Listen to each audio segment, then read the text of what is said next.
Bismillahirrahmanirrahim. Assalamualaikum warahmatullahi wabarakatuh. Nah, baik sahabat tani, dalam video kali ini kita akan berdiskusi sedikit tentang tanaman nilam, yang mana kita ketahui bahwa tanaman nilam ini sekarang lagi mengalahkan harga emas sepertinya ya, karena harganya sudah di atas 2 jutaan. Nah, di hadapan kita ini sahabat tani sudah ada sahabat kita yang beliau juga ini sebagai formulator, beliau juga pernah mendampingi petani nilam di daerah Jawa sana.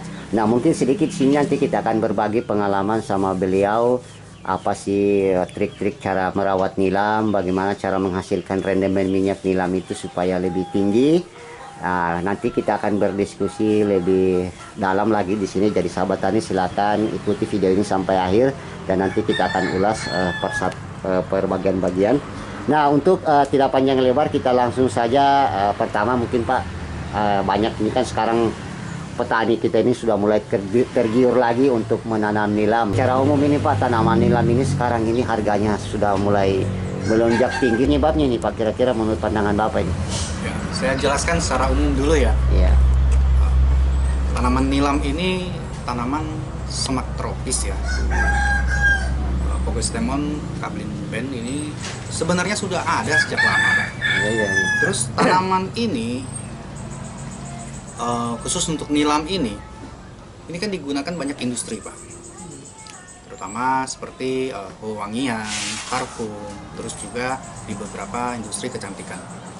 Nah, terakhir ini harga nilam ini naik karena memang ada permintaan yang lebih ya.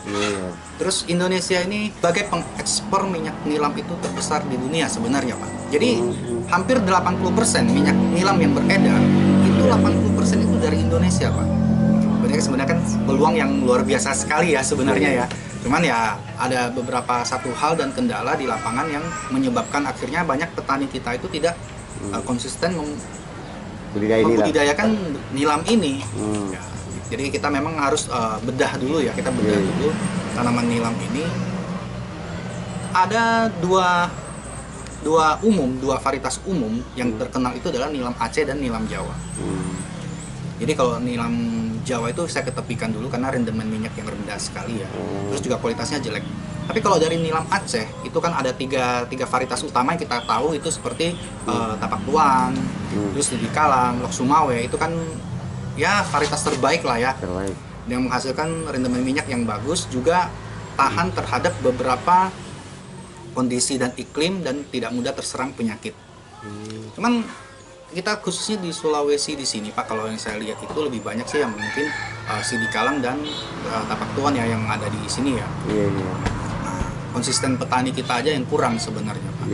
Pertama mungkin ada teman-teman kita budidaya waktu itu tahun 2018, 2019 saya menjadi narasumber di beberapa daerah itu karena harga minyak nilam yang fluktuatif ya. Naik turunnya itu sangat-sangat mengganggu sekali, sampai pernah itu di harga di bawah 300 per kilo. Kalau sekarang itu udah di atas 2 juta, luar biasa sekali ya. Pak, ya, jadi kesulitan yang kedua itu cara budidayanya yang menurut saya itu mungkin gimana ya? Hanya sebagai tanaman sambilan saja Pak. Sama. Jadi perhatiannya kurang, pemberian pupuknya juga kurang, akhirnya tidak mendapatkan hasil yang maksimal.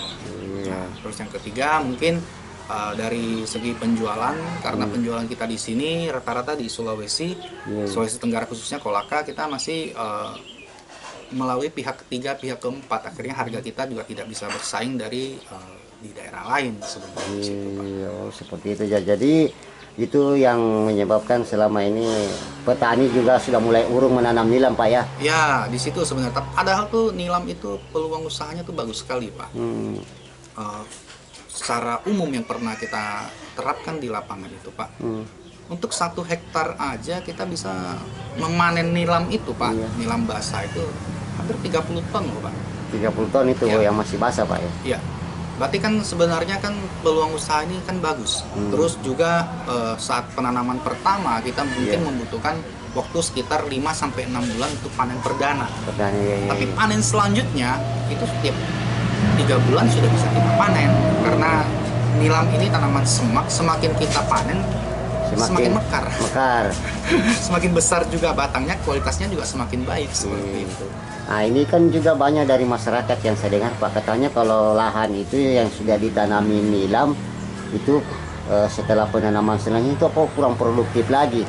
Nah ini memang sering terjadi ya Pak begitu? Ya, memang benar Pak, karena tanaman nilam ini rakus akan unsur hara Pak. Oh. Selain rakus unsur hara, dia membutuhkan unsur hara yang lebih banyak, dia juga membutuhkan air. Air ya. Jadi kalau misalkan kita budidaya nilam ini, kalau misalkan kita tidak tersedianya air, terus juga dari segi pemupukannya itu masih seenak hati kita, itu nggak akan maksimal Pak sebenarnya Pak. Kalau untuk budidaya nilam ini sebenarnya kebutuhan unsur hara apa yang paling banyak dibutuhkan Pak untuk menghasilkan rendemen minyak nantinya? Kalau untuk unsur hara yang menghasilkan rendemen minyak itu masih kita bagi ke beberapa segi ya Pak ya. Yang pertama itu Pak, untuk menaikkan rendemen minyak itu kita tidak bisa membudidayakan nilam itu di bawah naungan dulu Pak. Jadi ada beberapa teman kita budidaya nilam itu sebagai tanaman sambilan. Akhirnya tanaman selah. Tanaman selah seperti itu ya. Akhirnya kanan kirinya itu pohon kelapa, di tengah-tengahnya ditanam nilam seperti itu. Jadi berbaris, memanjang seperti itu. Hasil akhirnya itu ya kita bisa lihat saat mendekati panen, umur udah 6 bulan bahkan 7 bulan sekalipun daunnya lebar sekali. Pemilik kebun ini udah luar biasa senang. Ini aja kalau saya timbang ini daunnya selebar begini katanya. Kalau yang di lapangan itu kecil-kecil gitu kan. Ini pasti kandungan minyaknya tinggi. Padahal justru sebaliknya Pak. Karena nilam ini Pak memproduksi minyak itu mendapatkan cahaya matahari yang cukup full ya kalau bagus. Minimal harus full seperti itu. Jadi kalau misalnya kekurangan cahaya matahari, produktivitasnya juga turun. Jadi jangan kita selalu beranggapan, oh saya sudah memberikan pupuk terbaik tapi nilamnya saya itu kok hasil rendemen minyaknya kok rendah sekali. Jangan-jangan kekurangan matahari dulu. Itu yang pertama dulu Pak. Matahari yang utama. Ya, ini membutuhkan intensitas matahari itu sekitar ya 7-8 jam itu udah minimal ya satu hari. Kedua baru ya mungkin dari segi pemupukan, terus juga perawatan di lapangan, terus juga pemberian nutrisi yang harus seimbang, terus gulma-gulma juga dibersihkan supaya tidak terjadi perebutan unsur hara. Untuk pemupukannya di sini Pak, apakah sama dengan tanaman budidaya lain, misalnya kayak tanaman cabai, tomat atau apalah sayur-sayuran hortikultura lah seperti itu? Kalau tanaman itu berbedanya begini Pak, kalau penghasil buah dengan penghasil minyak ada beberapa item yang mungkin harus kita pisahkan di situ. Kalau tanaman seperti yang kita jelaskan tadi, mungkin cabai misalnya kan, tomat, melisa dan lain sebagainya itu memberikan unsur haranya itu bisa secara berkala 2 minggu sekali. 2 minggu sekali. Tapi kalau kayak tanaman nilam ini Pak, ini kan nggak bisa Pak, karena kita kejar dengan waktu Pak. Di saat kondisi memungkinkan kita memberikan nutrisi yang cukup seperti itu kan. Terus kalau misalkan sekarang curah hujan terlalu tinggi, nilam juga rentan sekali terhadap penyakit. Karena kalau imunitas yang rendah, terus juga makanan yang tidak tersedia, nilam itu akan sering sekali kita lihat kanker batang, terus pembengkakan batang dan sebagainya, akhirnya ya mati sendiri. Disinilah salah satu permasalahan di lapangan yang mungkin susah diatasi oleh teman-teman kita. Tapi bukan berarti nggak bisa sebenarnya, hanya kita mungkin membutuhkan lebih rutin aja. Tetap kandungan utamanya NPK, seperti itu ya. Yang dibutuhkan tetap NPK. Terus juga dia membutuhkan kalium juga untuk menghasilkan minyak pati kan, itu saya seperti itu Pak. Begitu ya. Nah ini kan banyak juga saya dapatkan cerita-cerita dari teman di kebun ini, biasa di lahan yang sudah tanam nilam ini, katanya sih antara ini kita perhatikan ke tanah dulu Pak ya. Katanya antara tanah hitam dan tanah merah itu biasanya ini tanah merah itu rendemen minyak ini tinggi, katanya seperti itu. Apa betul itu Pak Mintos itu? Atau tergantung perawatan? Sebenarnya tergantung perawatan Pak. Mungkin tadi ada satu pertanyaan Pak Laudin yang saya terlewatkan yang sempat saya jawab. Kalau udah habis tanam nilam itu susah sekali untuk kita tanam tanaman yang lain. Karena memang begini Pak. Kalau sampai nilam itu sudah tidak bisa hidup lagi di situ, tanaman lain juga susah sekali sebenarnya. Karena bisa dibilang semua unsur hara itu udah diserap oleh nilam itu sendiri. Jadi kalau memang kita habis tanam nilam, lahan yang sudah ditanami nilam, untuk kita mau tanamin yang lain, itu harus dibenerin dulu, harus kita suburkan dulu lahannya dan lain sebagainya seperti itu. Nah, seperti yang Pak Aludin bilang kan barusan, ada beberapa kendala di lapangan yang mungkin petani kita juga sulit sebenarnya.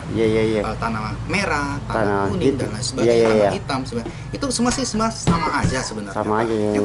Yang penting itu kan bagaimana kita memberikan pupuk yang memang dibutuhkan oleh nilam. Terus juga yang keduanya saya pikir nilam ini rakus akan unsur hara. Kalau kita memberikan pupuk kimia, apalagi pupuk kimia granul, padat seperti NPK, membutuhkan air seberapa banyak untuk bisa diserap. Kalau cuacanya seperti kita di Sulawesi Tenggara, kadang banyak panasnya, lebih banyak panasnya daripada hujannya. Jadi lebih efisiennya itu memang menggunakan POC ya. Walaupun kita nggak bahas masalah POC kita dulu ya, kita memberikan edukasi dulu ya. Kenapa memberikan POC itu lebih efektif? Karena begini, POC yang kita berikan itu kita pastikan kita cairkan menggunakan air dulu. Berarti secara tidak langsung kita melakukan penyiraman sekali kita melakukan pemupukan. Nah disitulah di saat kita melakukan penyiraman, kita melakukan pemupukan, itu kan dua hal harus kita lakukan sekaligus, Pak. Nilam membutuhkan unsur hara yang lebih banyak, dia juga membutuhkan cairan. Seperti itu. Jadi tidak masalah ya sebenarnya ya. Masalah rendemen minyak itu masih banyak faktor di belakang yang mungkin akan kita bedah satu persatu ke depannya di part selanjutnya. Bagaimana menciptakan rendemen minyak yang lebih tinggi walaupun menggunakan pupuk, misalnya pupuk apapun terserah itulah. Itu nanti kita urusan belakang lah. Walaupun ada kita juga memproduksi ya, kita juga memproduksi pupuk, tapi kita nggak bahas dulu masalah itu menaikkan rendemen minyak. Yang penting kita memberikan dulu masalah umum di lapangan, bagaimana cara budidaya yang baik dan benar, cara panennya, cara sulingnya, nanti akan kita kupas. Kita kupas nanti di part-part selanjutnya, Pak ya. Jadi ini kita bahas secara umum dulu kita bahas tentang permasalahan nilam sekarang, kenapa harganya sampai melonjak drastis seperti ini, dan masyarakat kita ini termasuk lantas juga dengan petani apa yang mahal itu lagi yang ditanam, Pak. Sampai di tempat saya itu bibit nilam itu sampai langka, Pak. Karena kita tahu lah petani kita mungkin tergoda dengan harga yang menggiurkan, Pak. Seperti Betul, Pak. itu. Karena ini ya, kalau kita lihat ya, Pak ya, minyak nilam yang beredar di dunia tadi saya sebutkan itu Indonesia adalah pemasok sebanyak 80%, 70-80% itu minyak nilam dari Indonesia, Pak. Dengan kondisi saat ini kita lihat banyak lahan-lahan pertanian yang sudah berubah fungsinya menjadi mungkin pabrik, terus atau tanah-tanah perumahan, perkebunan atau apa, perkebunan sawit dan sebagainya. Akhirnya kan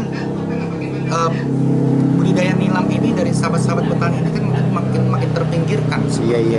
Terus juga mungkin ada beberapa yang saya dengar waktu saya menjadi narasumber itu, mereka beranggapan kalau begini, pemerintah tidak memperhatikan untuk membantu di petani nilam. Sebenarnya nggak seperti itu sebenarnya ya. Nah, terus ada juga bahasanya nilam ini tanamannya tanda petik jahat, Pak. Semua unsur hara diserap sama dia, habis itu bekas tanaman untuk nilam ini udah mungkin kritis, satu dua periode itu tanahnya menjadi kritis. Akhirnya pemerintah daerah setempat itu tidak memberikan bantuan, tidak memberikan pelatihan dan lain sebagainya. Enggak sebenarnya, Pak. Karena kita nilai dari segi ekonominya, saya pikir luar biasa ya, sangat membantu sekali ya. Karena ada beberapa berita aja untuk ya satu minggu terakhir ini aja, teman-teman kita di Konawe, ke konser itu, pemerintah sampai memberikan perhatian yang sangat luar biasa kepada petani nilam karena bisa mengangkat perekonomian ya.